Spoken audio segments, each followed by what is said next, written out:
If you're listening to this right now, let me say this clearly. You didn't change for the worse, you grew. And that's exactly why some people couldn't stay. Because not everyone is meant to walk with you when you stop accepting crumbs and start demanding respect.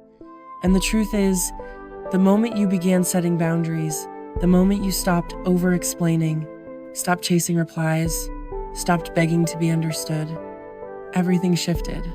Not because you became cold, but because you finally became honest with yourself. And that honesty made people uncomfortable. Because they were used to the version of you that stayed quiet, that adjusted, that forgave too fast, that gave more than they received.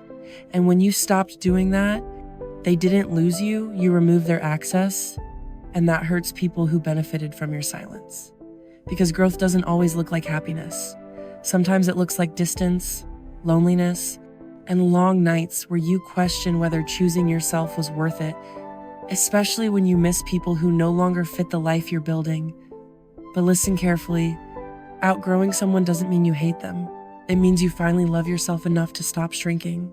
And yes, it hurts when people call you changed, like it's an insult, when in reality, staying the same would have destroyed you because you were tired of carrying relationships alone, tired of being the strong one, tired of explaining basic respect, tired of loving people who only loved you when it was convenient.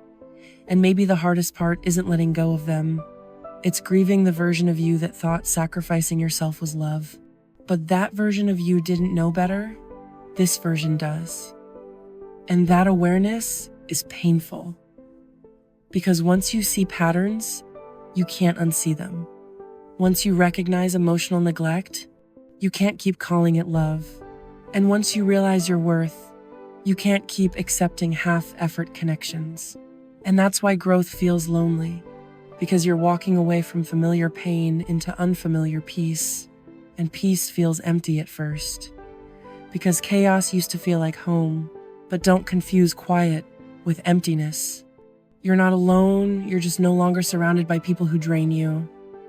And yes, some people will misunderstand your silence, your boundaries, your distance, but you're not responsible for explaining yourself to those who never tried to understand you in the first place.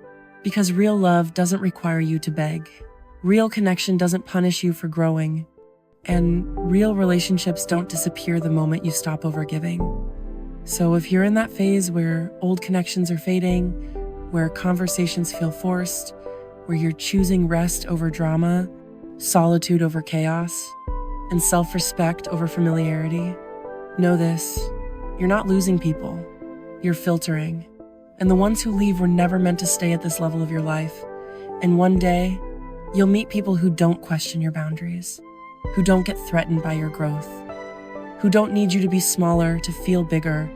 And when that happens, you'll understand why everything else had to fall apart first. So if today feels heavy, if you miss people you can't go back to, if choosing yourself feels selfish, let me remind you, outgrowing someone is painful, but betraying yourself hurts more.